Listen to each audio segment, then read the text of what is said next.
Hello and good morning. How are you doing today? I'm fine, thank you. I am so proud of you of putting Black girls play together. And the reason why is because I'm here in the South, and for 34 years, I've been watching these girls play these games over and over and over again. And now I get to know the history of it. Yes, it's a beautiful thing, and we really thank ESPN for 30 for 30 for really providing this platform to kind of flip the script a little bit. In your studies, did you discover anything that, hand-eye coordination, which has helped out each one of these girls in playing games and getting into sports and putting focus on becoming successful in life? Well, I think that there is definitely, it reinforces a sense of community, certainly. But I think what was really revelatory for me was the extent of what the influence of these hand games have had on American popular culture, writ wide, from hip hop to jazz to gospel to TikTok. All of those things, can be traced back to those very, simple hand games that we played on the playground. What was the one thing that led you back into the history of this? Because I'm always on Google or I'm always trying to do research on different things, but you went the extra mile and you turned it into something that's landed on ESPN.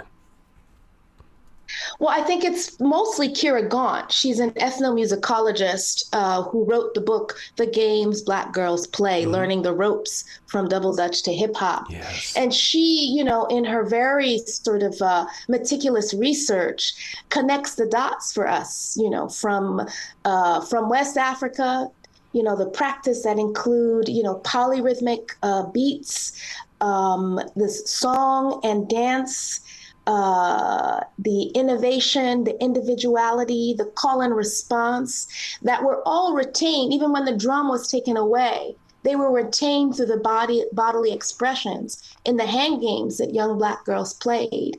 And she connected that then to the influence in looking at how hip hop is made, how jazz is performed, and even oratory and gospel. So for me, her groundbreaking book is really at the center of the film and of these revelations for us. I'm so glad that you brought up hip hop and the connection with these games. And the reason being is because I just did a high school dance, and sure, we played a ton of hip hop, but they were doing this on the dance floor, and it goes with it so well. And I looked at my wife and I said, why do we need another line dance when they've got it already made right now?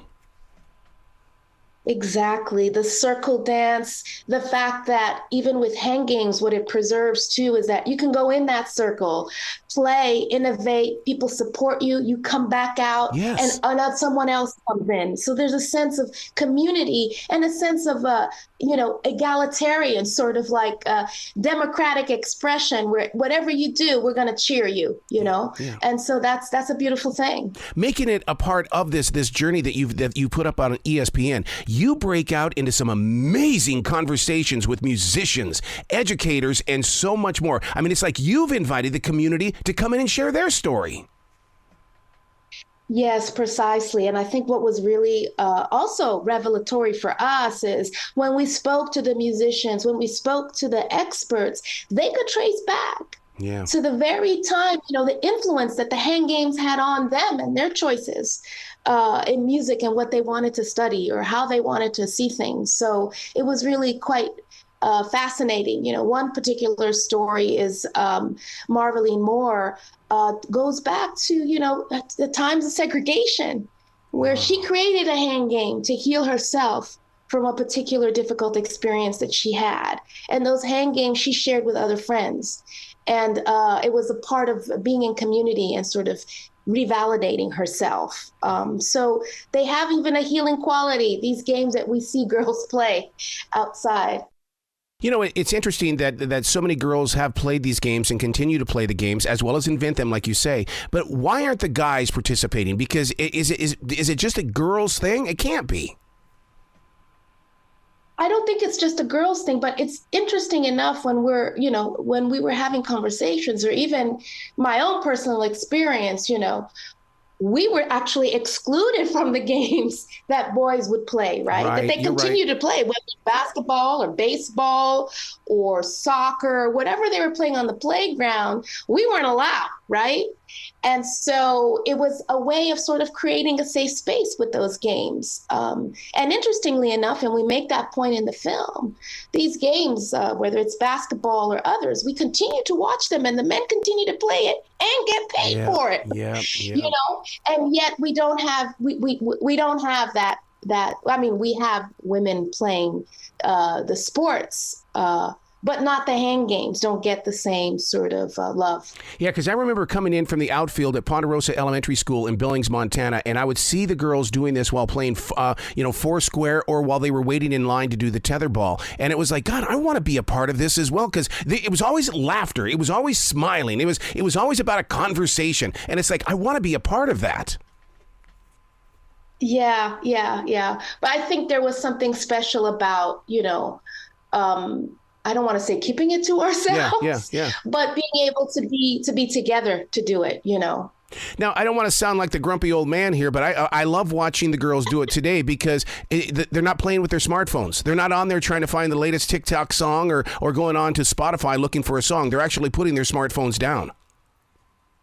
Yes, totally. Although we do find them also recording their games online. Yes, they do. I mean, we have a lot of that footage from all over the world, actually, of girls recording their own hand games and sharing it online. So somehow they still incorporate the technology. Is it a form of communication? Oh, definitely. Definitely. It's definitely a form of communication and of creating community and sort of validating each other. And, when under slavery, the drum was taken away. Yes. There were other forms of African musical expression that were forbidden. Folks found a way to keep certain practices alive, just through their own bodies. And so there's something about that communication that's not verbal, but that is deep and even ancestral. Let me ask you, and I'm probably going to be weird asking this question, but I've always believed that the cup game or the way that people move the cups is the same thing as doing these games here, or it's spun off from it. They just brought in a cup to make just a new different kind of instrument. I'm sure there's a link to that. But, I can't, right. I didn't do that research. I don't know, but I'm sure that there are similarities. Like I say, I think that the polyrhythmic nature of these hand games, what they're retaining and how they're so spread out around the country, there's definitely an influence of all American popular culture. My wife is a school teacher, and she says that individualism is really great, but when you can team people together to do something as a united front, then therefore what we've got here is we've got a team that'll work together. Do you see that as being a great team spirit builder? Definitely. There's something about it, and you hear it with the people we speak with in the film. There's something that the community validates you. You are validated, and you feel a sense of community, and the sharing is really key. And it helps us as we get older. Where can people go to find out more about this? And more importantly, how can they participate with everything that takes place? Well, the short film is streaming right now on ESPN Plus. Yep. And so they can feel inspired by it. It's a lot of fun to watch. We've screened it with audiences who've, been moving in their seats, and it's a beautiful thing. So they'll learn something, but they're going to enjoy it too. I love it. Please come back to this show anytime in the future. The door is always going to be open for you. Oh, thank you so much. I appreciate it. You be brilliant today, okay? Will do. Thank you for having me.